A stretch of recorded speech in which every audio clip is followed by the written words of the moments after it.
بسم اللہ الرحمن الرحیم۔ روحانی وظائف کے معزز ناظرین کو السلام علیکم۔ انسان کو دنیا میں رہنے کے لیے مال و دولت کی ضرورت تو ہوتی ہی ہے، اسے کچھ ایسے کاروبار کی بھی ضرورت ہوتی ہے جس سے وہ اچھا کما سکے اور اپنے گھر والوں کا پیٹ پال سکے۔ تو ایسے میں اگر انسان نے اچھی تعلیم حاصل کی بھی ہو، اپنی زندگی کو برباد نہ کیا ہوا ہو اور بچپن سے ہی تعلیم پر توجہ دی ہو، تو اسے بہتر روزگار مل جاتا ہے، یا یہ بھی کہا جا سکتا ہے کہ جو اللہ تعالیٰ نے انسان کی قسمت میں لکھ دیا ہے وہ اسے ہر حال میں ضرور ملے گا، چاہے وہ محنت کرے چاہے وہ محنت نہ کرے۔ بعض لوگوں کو دیکھا گیا ہے کہ وہ بالکل محنت نہیں کرتے لیکن پھر بھی اللہ تعالیٰ انہیں بے شمار رزق عطا فرماتا ہے، کیونکہ یہ بہت بڑی ضرورت ہے جس سے انسان بالکل بھی دور نہیں رہ سکتا ہے۔ دولت، مال، یہ ایک ایسی ہوس ہے جو بڑھتی جاتی ہے، دن بدن ختم ہونے کا نام نہیں لیتی، اور ہوس کے ساتھ ساتھ یہ بھی کہا جا سکتا ہے کہ یہ انسانی زندگی کی بہت بڑی ضرورت ہے۔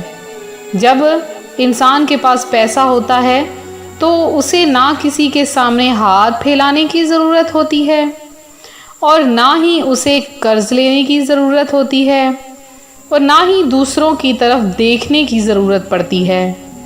وہ خود محنت کرتا ہے اور اپنے ہر طرح کے مسائل حل کرتا رہتا ہے، اسے نہ لوگوں کی طرف دیکھنے کی ضرورت پڑتی ہے نہ لوگوں سے مانگنے کی ضرورت ہوتی ہے۔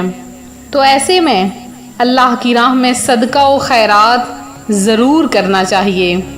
اور آج روحانی وظائف آپ کے لیے جو عمل لے کر حاضر ہوا ہے وہ اتنا بااثر عمل ہے کہ اس عمل کی برکت سے اللہ کی ذات آپ کو بے شمار دولت سے نواز دے گی۔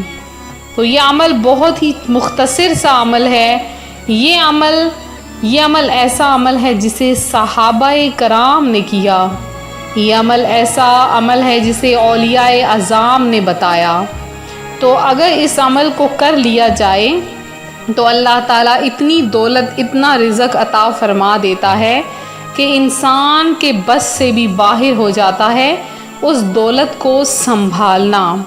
تو آپ چاہتے ہو کہ آپ کے پاس اتنا رزق آ جائے، اتنی دولت آ جائے کہ آپ سے سنبھالنا بھی مشکل ہو جائے، تو اس وظیفے کو آپ ضرور کریں۔ اور افضل ترین صدقہ، اکثر بہن بھائی میرے یہ پوچھتے ہیں کہ افضل ترین صدقہ کون سا ہے؟ تو افضل ترین صدقہ پیارے آقا صلی اللہ علیہ وآلہ وسلم کی بات سن لیتے ہیں کہ خاتم النبیین صلی اللہ علیہ وآلہ وسلم نے ارشاد فرمایا، افضل صدقہ یہ ہے کہ تم اپنے عہد و منصب کے ذریعے اس کی مدد کرو جس کے پاس کوئی منصب نہ ہو۔ تو آج کل یہ ہوتا ہے کہ لوگوں کے پاس بہت کچھ ہوتا ہے لیکن وہ دوسروں کی مدد نہیں کرتے۔ اگر آپ کے پاس بہت کچھ ہے، اللہ نے آپ کو بہت زیادہ نواز رکھا ہے، اللہ کی ذات نے آپ کو بے شمار عطا کر رکھا ہے، تو آپ اگر دوسروں کی مدد کر دیں تو اس سے آپ کے رزق میں کمی نہیں آئے گی۔ ہر انسان کو اس کے حصے کا ہی رزق ملتا ہے، تو اگر آپ لوگوں کی مدد کریں گے تو انہیں بھی کچھ مل جائے گا، اور اگر انہیں ملے گا تو آپ لوگوں کو اس کا ثواب اور اجر ضرور ملے گا۔ اور اللہ پاک کے پیارے نبی محمد عربی صلی اللہ علیہ وآلہ وسلم نے فرمایا کہ طالب العلم طالب کسب حلال فریدۃ بعد الفریدۃ، یعنی حلال کمائی کی تلاش ایک فرض کے بعد دوسرا فرض ہے۔ روحانی وظائف کے معزز ناظرین، حلال روزی کمانے کی دین اسلام میں بہت زیادہ اہمیت ہے۔ قرآن کریم اور احادیث مبارکہ میں کئی مقامات پر رزق حلال کھانے اور حرام سے بچنے کا حکم اور ترغیب ہے۔ تلاش سے مراد جستجو کرنا اور حاصل کرنا ہے۔ مزید یہ کہ عبادات فرضیہ کے بعد یہ فرض ہے کہ حلال چیز کی تلاش کی جائے۔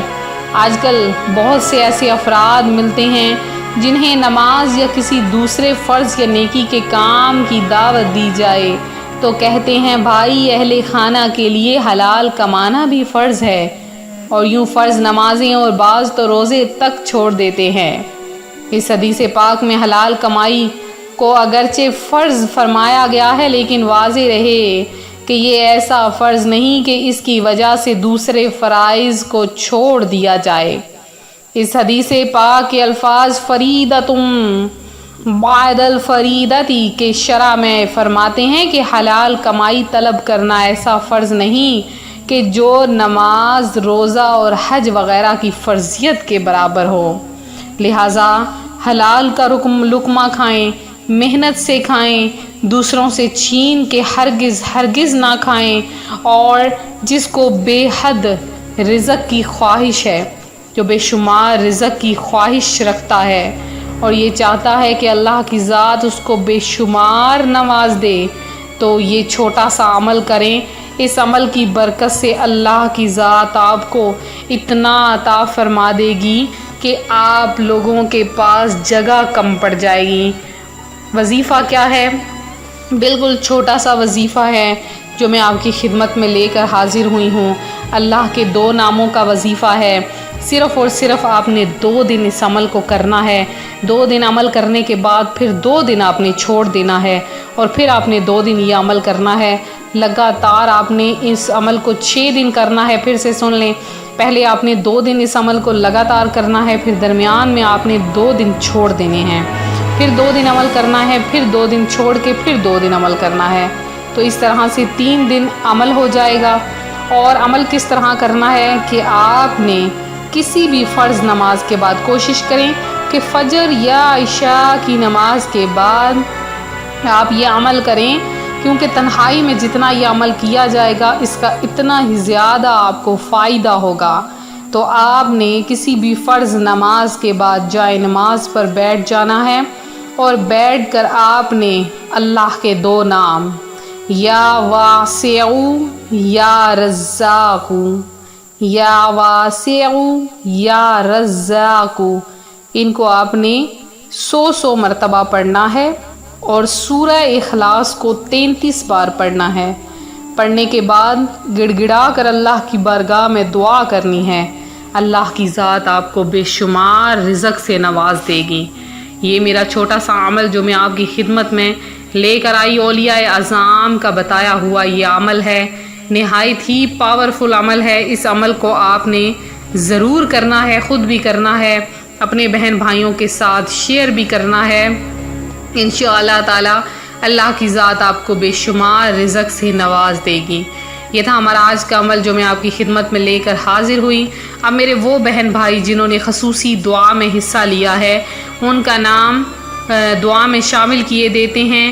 تو ایک میرے بھائی ہیں عشرت خان اور نسیم بانو ہیں، امتیاز علی، طاہرہ بانو ہیں، محمد علی ہیں، یاسمین ہیں، اور نشا ملک ہیں، فاحزہ سفراز ہیں، ملک امجد ہیں، اور فیروز ہیں، میاں افتخار ہیں، تبریز احمد ہیں، اور اس کے علاوہ افسانہ خان ہیں، فرحانہ عظیم ہیں، امجد ہیں جنہوں نے خصوصی دعا میں حصہ لیا، رضا شیخ ہیں، اور سید کریم ہیں، انہوں نے دعا میں حصہ لیا، ڈاکٹر شکیل احمد ہیں، اس کے علاوہ ظہیر احمد ہیں، عشرت جہان ہیں جنہوں نے خصوصی دعا میں حصہ لیا ہے، اس کے علاوہ محمد جاوید ہیں، اور رخسانہ زین ہیں، نورین علمہ ہیں، اور اس کے علاوہ سفیر خان ہیں، نوشیبہ ملک ہیں۔ یہ میرے بہن بھائی ہیں جنہوں نے دعا میں حصہ لیا۔ اس کے علاوہ اور جنہوں نے دعا میں حصہ لینا ہے اپنا نام کمنٹ سیشن میں ضرور میسج کریں، اور انشاءاللہ تعالیٰ آپ کے لیے دعاؤں کا اہتمام کروایا جائے گا۔ اللہ کے بزرگوں کی دعاؤں میں اثر ہوتا ہے۔ اللہ تعالیٰ آپ کی حاجتیں مرادیں پوری فرمائے، آپ کی پریشانیاں دور کرے، آپ کو اپنی جناب سے بے شمار رزق عطا فرمائے۔ ملتے ہیں اپنے اگلے وظیفے کے ساتھ، دعاؤں میں یاد رکھیں، اپنا خیال رکھیں، فی امان اللہ۔